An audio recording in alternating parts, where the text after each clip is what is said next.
محترم حضرات، جب آقا علیہ السلام نے سفر کا سلسلہ شروع کیا، میرے آقا حضور نبی کریم صلی اللہ علیہ وسلم حضرت ام ہانی کے گھر عشاء کے وقت آرام فرما رہے ہیں۔ 70,000 فرشتوں کے جرمٹ میں حضرت جبرائیل علیہ السلام کے ساتھ جاتے ہیں۔ اب آپ ذرا دیکھیں، سفر کا سلسلہ شروع ہوا جہاں پر حضرت عیسیٰ علیہ السلام کی پیدائش کی جگہ ہے، وہاں پر آقا علیہ السلام نے نماز پڑھی۔ مختلف مقامات پہ آقا علیہ السلام بیت المقدس تشریف لے گئے، اور جو بیت المقدس ہے آپ کو پتہ ہے یہ وہ مقام ہے جس کو مسجد اقصیٰ کہتے ہیں، اور یہ انبیاء کی سرزمین ہے اور یہ مسلمانوں کا قبلہ اول ہے۔ تو بیت المقدس میں آقا علیہ السلام نے تمام انبیاء کی امامت فرمائی، تمام انبیاء کی امامت فرمائی، اور وہاں پر تمام انبیاء کرام موجود تھے اور تمام انبیاء نے خطاب فرمائے۔ حضرت آدم علیہ السلام سے لے کر عیسیٰ علیہ السلام تک سب انبیاء نے خطاب فرمائے، اور خطاب فرمانے میں سب نے میرے آقا کی شان بیان کی، اللہ کی حمد و ثنا بیان کی۔ اور اس کے بعد حضرت ابراہیم علیہ السلام جو میرے آقا کے جد ہیں وہ کھڑے ہوتے ہیں، سب تمام انبیاء کے سامنے اپنے خطاب میں یہ فرماتے ہیں، اے انبیاء کے گروہ، اے انبیاء کی جماعت، سن لو، ہم سب میں جو فضیلت والے ہیں، جو عظمت والے ہیں، جو شان والے ہیں، جو وہ مقام والے ہیں، وہ محمد مصطفیٰ ہیں۔ محترم حضرات، پھر آقا علیہ السلام کا بیت المقدس کے بعد یہ سفر کا جو سلسلہ شروع ہوا، پہلے آسمان کا سفر۔ اب حضرت جبرائیل علیہ السلام میرے آقا کے ساتھ ہیں، دوسرا آسمان، تیسرا آسمان، چوتھا آسمان، پانچواں آسمان، چھٹا آسمان، ساتواں آسمان۔ اب میں کیونکہ واقعہ اتنا طویل ہے، میں کوشش کروں گا بطور خلاصے کے یہ بات آپ کے سامنے رکھوں۔ ہر آسمان پہ جو آسمان پہ موجود فرشتہ ہے وہ اس نے پوچھا ہے یہ ہستی کون ہے؟ حضرت جبرائیل علیہ السلام نے میرے آقا کا تعارف کروایا، اور اس کے بعد ہر آسمان پہ ایک نبی سے ملاقات ہوئی، ہر آسمان پہ ایک نبی سے ملاقات ہوئی۔ اور یہ بھی یاد رکھیں، ہر آسمان پہ فرشتے عبادت میں مصروف تھے، پہلے آسمان پہ بھی، دوسرے پہ، تیسرے پہ، چوتھے پہ، پانچویں پہ، چھٹے پہ، ساتویں پہ۔ اور کہیں پر میرے آقا نے دیکھا فرشتے قیام کی حالت میں ہیں تو میرے آقا کو قیام پسند آیا، میرے آقا نے امت کے لیے قیام لے لیا۔ کہیں پر میرے آقا نے دیکھا فرشتے رکوع میں ہیں، میرے آقا کو رکوع پسند آیا، میرے آقا نے امت کے لیے رکوع لے لیا۔ کہیں پر میرے آقا نے دیکھا فرشتے سجدے میں ہیں، کہیں پر دیکھا تشہد میں ہیں۔ تو یہ جو ہماری نماز ہے، یہ جو آقا علیہ السلام نے یہ جو نماز کے مومن کی معراج کرا دیا گیا ہے، یہ جو ادائے مصطفیٰ ہے، یہ وہ آپ کو پتہ ہے اس کے جو ارکان ہے، یہ قیام، یہ رکوع، یہ سجدہ، یہ تمام معاملات آقا علیہ السلام نے دیکھے ہیں معراج کے سفر کے دوران، اور میرے آقا کو یہ ادائیں پسند آئی۔ میرے آقا نے جب پسند فرمائی اللہ نے عطا فرما دی۔ محترم حضرات، ہر نبی سے ملاقاتوں کا سلسلہ رہا، ہر آسمان پہ انبیاء سے ملاقاتوں کا سلسلہ بھی رہا۔ اور پھر میرے آقا آپ کو پتہ ہے جب سدرۃ المنتہا پہ پہنچتے ہیں، اب سدرۃ المنتہا یہ وہ مقام ہے کہ جو اوپر والے فرشتے ہیں، ایک ایسا بارڈر ہے، سدرۃ المنتہا ایک ایسا بارڈر ہے، اوپر والے فرشتے نیچے نہیں آتے، نیچے والے اوپر نہیں جاتے۔ اب میرے آقا سدرۃ المنتہا کو کراس کر رہے ہیں۔ حضرت جبرائیل علیہ السلام عرض کرتے ہیں، یا رسول اللہ، یا رسول اللہ، آپ اگر حکم دیں میں آگے آؤں آپ کے ساتھ۔ میرے آقا نے فرمایا جبرائیل آپ آگے جائیں گے، آپ کے پر جل جائیں گے، ہاں میرے لئے کوئی حکم، کوئی حاجات۔ تو اس موقع پر جبرائیل علیہ السلام نے حضور کی بارگاہ میں عرض کیا، یا رسول اللہ مجھے قیامت کے دن اجازت دی جائے جب آپ کی امت کا پل صراط سے گزر ہو اس وقت، تاکہ میں پر بچھاؤں اور آپ کی امت سلامتی کے ساتھ گزر جائے۔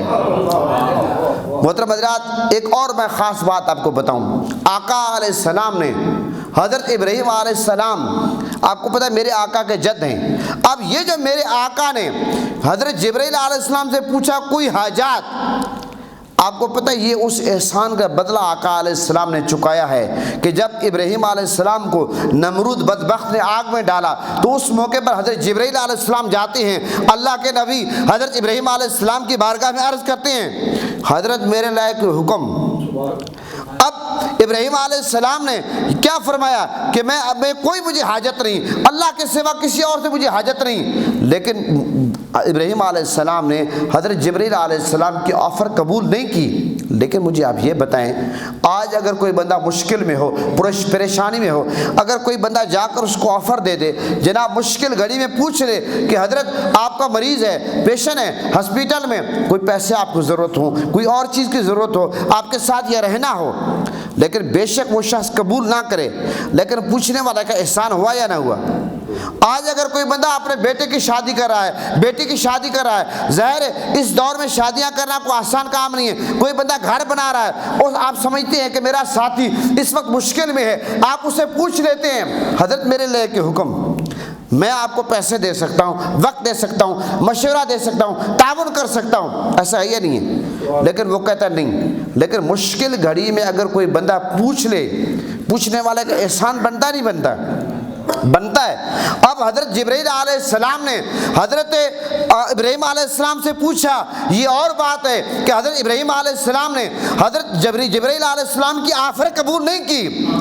اب یہ اس احسان کا بدلہ آقا علیہ السلام نے سدرۃ المنتہا پہ چکایا، کیونکہ حضرت ابراہیم علیہ السلام جو ہیں میرے آقا کے جد ہیں، تو جد پہ جب احسان ہوا، حضرت ابراہیم علیہ السلام پہ احسان ہوا، تو اس احسان کا بدلہ میرے آقا نے سدرۃ المنتہا پہ چکایا۔ جبرائیل کو میرے آقا نے جبرائیل سے پوچھا، جبرائیل سدرۃ المنتہا سے آگے آپ نہیں جا سکتے، اب میرے لئے کے حکم، کوئی حاجات بتا دے۔ جبرائیل علیہ السلام نے اس موقع پر کیا عرض کیا؟ یا رسول اللہ میں آگے بڑھوں گا تو میرے پر جل جائیں گے۔ محترم حضرات، اور جبرائیل علیہ السلام نے اگلی بات بھی کر دی کہ آپ کی امت کے لیے میں پل صراط پہ پر بچھاؤں۔ محترم حضرات، یہ ہے سدرۃ المنتہا۔ سدرہ ایک بیری کے درخت کو کہتے ہیں، لیکن آپ یہ دیکھیں سدرۃ المنتہا جو ایک ایسا بارڈر ہے، نیچے والے فرشتے اوپر نہیں جاتے، اوپر والے نیچے نہیں جاتے، اور یہاں پر میرے آقا نے دیکھے سدرۃ المنتہا کو کراس کیا۔ اچھا، بہت سارے لوگ کہتے ہیں یہ نور بشر کے چکر میں پڑتے ہیں کہ میرے آقا نور ہیں یا بشر ہیں۔ یاد رکھیں میرے آقا صرف بشر نہیں ہیں، افضل البشر ہیں، اور میرے آقا نور ہیں، صرف نور نہیں ہیں، نور علی نور ہیں۔ اور یہاں پر میں تھوڑا سا ٹچ دیتا چلوں، جہاں پر جبرائیل کی نورانیت کی انتہا ہو گئی ہے، وہاں سے میرے آقا کے بشریت کی ابتدا ہوئی ہے۔ جبرائیل نور ہے یا نہیں ہے؟ جہاں پر جبرائیل کی نورانیت کی انتہا ہو گئی ہے سدرۃ المنتہا کے مقام پر، وہیں سے میرے آقا کی بشریت کی ابتدا ہوئی ہے۔ اب آپ کو کیا پتا کہ میرے آقا کی نورانیت کیا ہے؟ محترم حضرات، پھر آقا علیہ السلام سدرۃ المنتہا سے کا جو سفر ہے، اب یہاں پہ یاد رکھیں یہ جو سفر تھا زمینی سفر، یہ تو آقا علیہ السلام نے براق کے ذریعے کیا، اور یہ جو آسمانوں کا سفر ہے اس کے متعلق یہ آتا ہے کہ آقا علیہ السلام کے لیے سیڑھی رکھی گئی، پہلا آسمان، دوسرا، اور آگے کے سدرۃ المنتہا سے آگے کا جو سفر ہے اس کے متعلق یہ آتا ہے کہ آقا علیہ السلام نے رف رف کے ذریعے سفر کیا۔ اب ساتویں آسمان پر میرے آقا نے جنت دیکھ لی، دوزخ دیکھ لی، اور یہ بھی یاد رکھیں یہ جو میرے آقا نے سفر کیا، یہ ساتوں آسمانوں کا سفر کیا میرے آقا نے، اور میرے آقا معراج پر تشریف لے کر جا رہے ہیں۔ میرے آقا نے دیکھا کہ بے نمازی جو لوگ ہیں ان کو عذاب دیا جا رہا ہے۔ میرے آقا نے دیکھا علماء سو جو ہیں ان کی زبانوں کو کینچی سے کاٹی جا رہی ہے زبانیں۔ میرے آقا نے یہ بھی دیکھا ایسے لوگ جو جناب زانی ہیں ان کو سزا مل رہی ہے، جو سود خور ہیں ان کو سزا مل رہی ہے، جو رشوت خور ہیں ان کو سزا مل رہی ہے، جو حرام کھانے والے ان کو سزائیں مل رہی ہے۔ مختلف لوگوں کو میرے آقا نے دیکھا، اور میرے آقا نے جبرائیل سے پوچھا یہ کیا ہے؟ جبرائیل بتاتے گئے، یا رسول اللہ یہ نماز میں سستی کرتا تھا، یہ نماز نہیں پڑھتا تھا، یہ حرام کھاتا تھا، یہ زنا کرتا تھا، یہ جھوٹ بولتا تھا، یہ چغل خور تھا، یہ لوگوں کو لڑاتا تھا، فلاں گناہ میں مبتلا تھا جس کی سزا اس کو مل رہی ہے۔ اور اس موقع پر جب میرے آقا نے جبرائیل سے ساری بات پوچھی تو یہاں پر یار لوگ یہ کہتے ہیں اچھا اگر آپ کہتے ہیں کہ حضور کو علم و غیب ہے، اگر میرے آقا کو پتہ ہوتا تو حضور نے جبرائیل سے پوچھا کیوں ہے؟ میں یہ عرض کروں گا کہ یہ پوچھنا جو ہے یہ لا علمی کی دلیل نہیں ہے، پوچھنا لا علمی کی دلیل نہیں ہے۔ یاد رکھیں کہ حضرت موسیٰ علیہ السلام نے، حضرت موسیٰ علیہ السلام کے ہاتھ مبارک میں عصا تھا، اللہ نے پوچھا وما تلک بیمینک یا موسیٰ، اے موسیٰ آپ کے دائیں ہاتھ میں کیا ہے؟ تو موسیٰ علیہ السلام عرض کرتے یا اللہ میرے ہاتھ میں عصا مبارک ہے، میں اس سے ٹیک لگاتا ہوں اور اس سے میں جناب اپنی بکریوں کے لیے، یہ قرآن مجید میں موجود ہے، اس کے لیے جناب میں اپنی بکریوں کے جو پتے ہیں درختوں کے وہ جھاڑتا ہوں اور اس سے اور بھی میں کام لیتا ہوں۔ پھر آپ کو پتہ ہے موسیٰ اب اللہ کو پتہ تھا یا نہیں تھا؟ مجھے آپ یہ بتائیں اللہ کو پتہ تھا یا نہیں پتہ موسیٰ علیہ السلام کے ہاتھ میں کیا ہے؟ پتہ چلا کہ یہ پوچھنا جو ہوتا ہے یہ لا علمی کی دلیل نہیں ہے۔ بعض اوقات ایک بات کا آپ کو پتہ ہوتا ہے لیکن آپ پوچھتے ہیں، تو یہاں پر یہ جو میرے آقا اگر نہ پوچھتے تو یہ بات اوپن کیسے ہوتی، یہ کھل کر سامنے کیسے آتی کہ بے نمازیوں کو سزا مل رہی ہے، سود خوروں کو سزا مل رہی ہے، زانیوں کو سزا مل رہی ہے، حرام کھانے والوں کو سزا مل رہی ہے، زکوٰۃ نہ دینے والوں کو سزا مل رہی ہے۔ یہ جو بات اوپن ہوئی، یہ بات جو ہمارے سامنے آئی، یہ اس لیے آئی ہے کہ میرے آقا نے اس موقع پر جبرائیل سے پوچھا ہے، یہ بات کھل کر سامنے آ گئی۔ محترم حضرات، اس کے بعد آقا علیہ السلام کا یہ سفر آپ کو پتہ ہے زمینی سفر جو ہوا یہ جناب براق کے ذریعے ہوا، زمینی سفر براق کے ذریعے کیا، اور پھر میرے آقا نے آسمانی سفر جو ہے وہ میرے آقا نے سیڑھی کے ذریعے کیا۔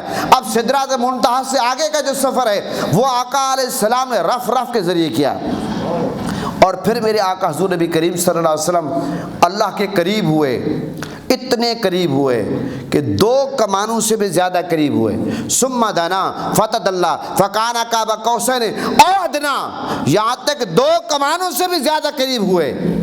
میرے آقا قریب ہوئے، اللہ نے کیا دیا، محبوب نے کیا لیا یہ اللہ جانتا ہے، اللہ کے محبوب جانتا ہے۔ ملاقات میں کیا باتیں ہوئی آپ کو پتہ ہے، آج بہت ساری اہم شخصیات کی ملاقات ہوتی ہے بلا تمشیو بلا مثال، صرف سمجھانے کے لیے عرض کر رہا ہوں۔ تو ملاقات میں تو بے شمار باتیں ہوتی ہیں، لیکن جو پریس کانفرنس ہوتی ہے اس میں ایک آدھ بات کی وضاحت ہوتی ہے۔ پوری کی پوری ملاقات پریس کانفرنس میں جب میڈیا کے سامنے نہیں رکھی جاتی، ایسا ہے یا نہیں ہے؟ تو اللہ اور اس کے رسول کی ملاقات ہوئی بلا تشبیہ و بلا تمثیل، یہ اللہ جانتا ہے، اللہ کے رسول جانتا ہے اللہ نے کیا دیا، محبوب نے کیا لیا، کچھ پتہ نہیں ہے ہمیں، لیکن ہمارے سامنے جو چیز آئی ہے وہ 50 نمازوں کا تحفہ ہے۔ آقا علیہ السلام ملاقات کے بعد واپس تشریف لاتے ہیں 6 آسمان پہ، حضرت موسیٰ علیہ السلام سے ملاقات ہوئی۔ موسیٰ علیہ السلام نے عرض کیا حضرت آپ کو کیا گفٹ ملا ہے، اور اس موقع پر آقا علیہ السلام نے فرمایا کہ 50 نمازوں کا تحفہ۔ موسیٰ علیہ السلام نے حضور کی بارگاہ میں عرض کیا کہ یا رسول اللہ آپ کی امت 50 نمازیں نہیں پڑھ سکے گی۔ تو آقا علیہ السلام نے ایک روایت کے مطابق 9 چکر لگائے تو 45 نمازیں معاف ہو گئی، 5 نمازیں رہ گئی، اور اس کے بعد پھر موسیٰ علیہ السلام نے عرض کیا حضرت آپ کی امت 5 بھی نہیں پڑھ سکے گی۔ تو میرے آقا نے فرمایا مجھے حیا آتی ہے اب میں اللہ کی بارگاہ میں جاؤں، زہر بار بار۔ اور یہاں پر اس کی بات کی حقیقت بھی کچھ اور ہے۔ عشاقان مصطفیٰ، غلامان مصطفیٰ یہ کہتے ہیں موسیٰ علیہ السلام کیونکہ کلیم ہے، میرے آقا حبیب ہیں، موسیٰ اور کلیم اور حبیب کا جو فرق ہے وہ بھی میں واضح کرتا چلوں۔ کلیم وہ ہے جو تمنا کرے یا اللہ میں تیرا دیدار کرنا چاہتا ہوں، رب نے کیا فرمایا اللہ تارا نہیں، موسیٰ تو مجھے نہیں دیکھ سکتا۔ پھر کوہ طور پہ جاتے ہیں، بے ہوش ہو جاتے ہیں، وہ تجلی برداشت نہیں کر سکتے۔ کلیم اللہ کا لقب تو مل گیا لیکن حبیب اللہ نہیں بن سکے، اور میرے آقا وہ ہیں جو حبیب اللہ بھی ہیں، کلیم اللہ بھی ہیں، اور میرے آقا نے اللہ سے کلام بھی کیا، دیدار بھی کیا۔ اب یہاں پر یہ بات میں عرض کرتا چلوں کہ موسیٰ علیہ السلام کیونکہ اللہ کا دیدار نہیں کر سکے، اور آقا علیہ السلام کا جو مکھڑا ہے، میرے آقا نے کیا فرمایا من رعانی فقد رأى الحق، جس نے مجھے دیکھا اس نے حق کو دیکھا۔ پتا چلا میرے آقا جو ہیں، میرے آقا کا چہرہ اقدس جو ہے وہ ایک ایسا آئینہ ہے جہاں پر حق نظر آتا ہے۔ اس لیے کہتے ہی ہیں موسیٰ علیہ السلام یہ چاہتے تھے کہ میرے آقا بار بار اللہ کی بارگاہ میں جائیں، رب کا جلوہ دے کر آئیں، اور وہ چہرہ مصطفیٰ جو آئینہ ہے موسیٰ علیہ السلام اس میں اللہ کا دیدار کرنا چاہتے تھے۔ اس لیے موسیٰ علیہ السلام یہ چاہتے تھے اللہ کا حبیب بار بار جائے، ملاقات کر کے آئے، مجھے دیدار کرائے۔ 50 نماز سے 45 نمازیں معاف ہوئی۔ آقا علیہ السلام واپس تشریف لاتے ہیں زمین پر۔ ابو جہل اینڈ کمپنی نے آپ کو پتہ ہے واقعہ معراج کا انکار کیا، اور جس نے تصدیق کی وہ صدیق اکبر بن گیا۔ سیدنا صدیق اکبر سے ابو جہل اینڈ کمپنی نے جب جا کر بات کی کیا خیال ہے محمد صلی اللہ علیہ وسلم یہ کہتے ہیں میں راتوں رات گیا، کنڈی ہلتی رہی، بستر گرم رہا، شارٹ وقت میں مختصر وقت میں اپنے رب سے ملاقات کر کے آیا، آپ کا کیا خیال ہے؟ تو تو اس موقع پر سیدنا صدیق اکبر نے آقا علیہ السلام سے پوچھے بغیر نے کہا جب حضور نے فرما دیا بات سچ ہے، اس میں تو شک کی گنجائش ہی نہیں۔ سیدنا صدیق اکبر کو جو صدیق کا لقب ملا اس دن ملا۔ اور پھر آپ کو پتہ ہے جو کفار تھے، جو مشرکین تھے، جو منافق تھے، جو دشمن تھے، ان سے یہ بات ہضم نہیں ہو رہی تھی کہ اللہ نے اپنے نبی کو اتنی شان کیوں دی ہے، عظمت کیوں دی ہے، ملاقات کیوں کی ہے۔ وہ طرح طرح کے بہانے تلاش کرنے لگے۔ یاد رکھیں جو نبی کی عظمت میں، نبی کی شان میں، نبی کے مقام کو برداشت نہ کر سکے، اس کا معدہ اتنا کمزور ہو، سمجھ لو وہ مسلمان نہیں ہو سکتا۔ مسلمان کا تو جگر ٹھنڈا ہوتا ہے، مسلمان تو جو حضور کی تعریف سنتا ہے، نبی کی تعریف سنتا ہے، مسلمانوں کا مسلمان دل ٹھنڈا ہوتا ہے۔ اب کافروں سے یہ بات ہضم نہ ہوئی، ان لوگوں نے آ کر آقا علیہ السلام سے نشانیاں پوچھی کہ آپ نشانیاں بتائیں، یہ جو آپ سفر پہ گئے ہیں سفر کی نشانیاں کیا ہیں؟ میرے آقا حضور نبی کریم صلی اللہ علیہ وسلم سوچنے لگے۔ ویسے بھی آپ دیکھیں اب یہ مسجد ہے، اچانک اگر آپ سے کوئی بندہ پوچھ لے کہیں جناب یہ جامع مسجد المصطفیٰ کی ونڈوز کتنی ہیں، وہ دروازے کتنے ہیں، اب حالانکہ آپ نے ہمیشہ یہاں نماز پڑھی ہے اور پھر فور آپ کے دماغ میں فل بدی آپ نہیں بتا پائیں گے، آپ سوچنے پہ مجبور ہوں گے۔ اب واقعہ معراج کا اتنا بڑا سفر جب ان لوگوں نے میرے آقا سے پوچھا، میرے آقا تھوڑا سا سوچنے لگے، اللہ نے بیت المقدس اٹھا کر حضور کے سامنے رکھ دیا۔ فرمایا محبوب ان لوگوں نے آسمان دیکھا نہیں ہے، ان لوگوں نے سدرۃ المنتہا نہیں دیکھا، ان لوگوں نے صرف بیت المقدس کو دیکھا ہوا ہے، تو بیت المقدس یہ ہے، یہ اٹھا کر رکھ دیا، سب کچھ میرے آقا نے بتا دیا۔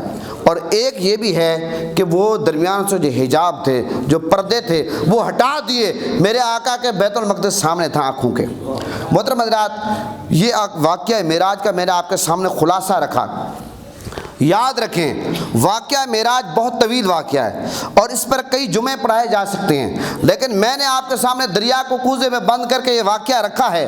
یاد رکھیں بڑا اہم واقعہ ہے، اس واقعے کو ہمیں سمجھنا چاہیے۔ یہ آپ جو ہے واقعہ معراج میں جو بندہ انکار کرے گا، اللہ نے سبحان اللہ سبحان کہہ کر، اب اللہ ہر عیب سے پاک ہے، اللہ نے اپنے محبوب کو سیر کرے مسجد حرام سے مسجد اقصی، جس کے ارد گرد اللہ نے نشانیاں رکھی ہیں۔ 15ویں پارے کی پہلی آیات سبحان الذی اسریٰ بعبدہ لیلا من المسجد الحرام، اور اللہ تعالیٰ پاک ہے، ہر عیب سے پاک ہے۔ اب واقعہ معراج کا جو انکار کرے وہ اللہ کے سبحان ہونے کا انکار کر رہا ہے، اللہ کی پاکیزگی کا انکار۔ یاد رکھیں اللہ پاک ہے، یہ اللہ نے نہیں فرمایا کہ میرا بندہ میرا محبوب خود گیا، لے جانے کی نسبت اللہ نے اپنی طرف کی ہے کہ میں اپنے محبوب کو لے کر آیا ہوں، میں اپنے بندے کو لے کر آیا ہوں۔ اور دوسری بات یہ ہے پارہ نمبر 27 جو ہے اس کو آپ پڑھیں، سورہ نجم جو ہے آپ اس کو پڑھیں، اس کے جو آگے یہ تقریباً پورا رکوع آپ پڑھیں، لیکن میں صرف ایک آیات آپ کے سامنے رکھتا ہوں، وَالنَّجْمِ إِذَا هَوَىٰ۔ کیا اس آیات کا ترجمہ ہے؟ امام اہل سنت غزالی زمان راضی دورہ حضرت علامہ احمد شیخ کاظمی نے اپنے ترجمہ البیان میں اس آیات کا جو ترجمہ لکھا، پورا واقعہ معراج اس آیات کے ترجمے میں بند کر دیا، جس کو کہتے ہیں جناب دریا کو کوزے میں بند کرنا۔ یہ آپ دیکھیں ترجمہ کیا ہے، فرمایا وَالنَّجْمِ إِذَا هَوَىٰ، قسم ہے روشن ستارے وجود محمدی کی جب وہ شب معراج عرش بری پر عروج فرما کر زمین کی طرف اترا، تو اس لیے آپ اندازہ لگائے پورا واقعہ بند ہو گیا، تو پتا چلا میرے آقا کا معراج پہ جانا یہ تو یقیناً کمال کی بات ہے، لیکن سب سے بڑا کمال یہ ہے اللہ کی بارگاہ میں جا کر میرے آقا کا واپس آنا، یہ اور بڑا کمال ہے۔ تو محترم حضرات واقعہ معراج میں نے آپ کے سامنے رکھا، نماز مومن کے معراج ہے۔ تو میسج یہ ہے کہ اگر آپ چاہتے ہیں معراج کوئی چاہتا ہے، حضور کے معراج کیا تھی؟ اللہ سے ملاقات۔ مومن کی معراج کیا ہے؟ نماز۔ اگر آپ چاہتے ہیں آپ کو بھی معراج کی سعادت ملے تو نماز پڑھیں، نماز سے حضور کی آنکھیں ٹھنڈی ہوتی ہیں۔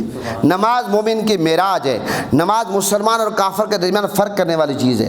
تو نماز کی پابندی کریں، نماز کی پابندی کریں، جتنا ہو سکتا ہے نماز پڑھیں۔ اور میرا آخری میسج یہ ہے، میں اپنی بات ختم کر رہا ہوں۔ آپ کو پتہ ہے 2025 ہے، 2 جنوری کو آئے گا 2026 میں، اگلا جمعہ آپ 2026 میں پڑھیں گے۔ محترم حضرات نئے سال کی خوشی لوگ مناتے ہیں 31 دسمبر کو۔ یہ اغیار کو فالو کر کے یہ پٹاخے موٹر سائیکل کا جناب سلنسر نکال دینا، یہ شور شرابہ کرنا، یہ جناب آوازیں کسنا ماؤں بہنوں کو دے کر، یہ اغیار کا طریقہ مسلمانوں کا طریقہ نہیں ہے۔ یہ پاکستان یہ کلمے کی بنیاد پر بنا ہے، اسلام کے یہ نام پر مارج وجود میں آیا ہے۔ ہمیں کیا کرنا چاہیے؟ خوشی آپ ضرور منائیں۔ یہ مسلمانوں کا جو اسلامی سال ہے وہ محرم سے شروع ہوتا ہے، ذی الحج پہ ختم ہوتا ہے، یہ عیسوی سال ہے۔ آپ عیسوی سال بھی منائیں، میں کوئی تنگ نظر نہیں ہوں، میں آپ کو منع نہیں کرتا، لیکن آپ منائیں کس طریقے سے؟ آپ 31 دسمبر کی رات کو بجائے شور شرابہ کرنے کے، بجائے روڈوں پہ جا کر آوازیں کسنے کے، جناب آپ بجائے آتش بازی کے، بجائے فضول خرچی کے، بجائے شور شرابے کے، آپ جائے نماز بچھائیں، آپ 2 نفل پڑھیں۔ آپ جناب جن بزرگوں نے قائد اعظم محمد علی جناح اور علامہ اقبال رحمۃ اللہ علیہ اور جن بزرگوں نے مانکی شریف والے بزرگ پھر جماعت علی شاہ صاحب جن لوگوں نے پاکستان کے لیے قربانیاں دی ہیں، اور ہماری ماؤں نے، بہنوں نے، بزرگوں نے، کتنے لوگوں نے قربانیاں دی ہیں، جانوں کے نذرانے پیش کیے ہیں، سب کچھ اپنا قربان کیا ہے، ان کے لیے درجات بلندی کے لیے دعا کریں۔ اور ہم سب کو اپنا محاسبہ کرنا چاہیے۔ یہ جو ملک بنا ہے آج کتنا عرصہ بیت گیا، کتنے سال بیت گئے، 31 کی رات کو ہمیں محاسبہ کرنا چاہیے، اس ملک کو ہم نے ترقی کتنی دی ہے اور مزید اس میں کس چیز کی ترقی کی ضرورت ہے۔ کیا ہم جو ملازم ہیں ہم ڈیوٹی اپنی ایمانداری سے کر رہے ہیں؟ ہم جو تنخواہیں لے رہے ہیں ہم ڈیوٹی کر رہے ہیں؟ اس ملک کو ہم نے ترقی دینی ہے اور اسلام کے نام پر ملک بنا ہے، لہٰذا یا اسلامی نظام ہونا چاہیے۔ تو بہرحال میں اپنی بات ہمیشہ نعرے پہ ختم کرتا ہوں۔ جامع مسجد المجتبیٰ میں جب بھی میں جمعہ پڑھاتا ہوں یہ نعرہ لگواتا ہوں، پاکستان کا مطلب کیا؟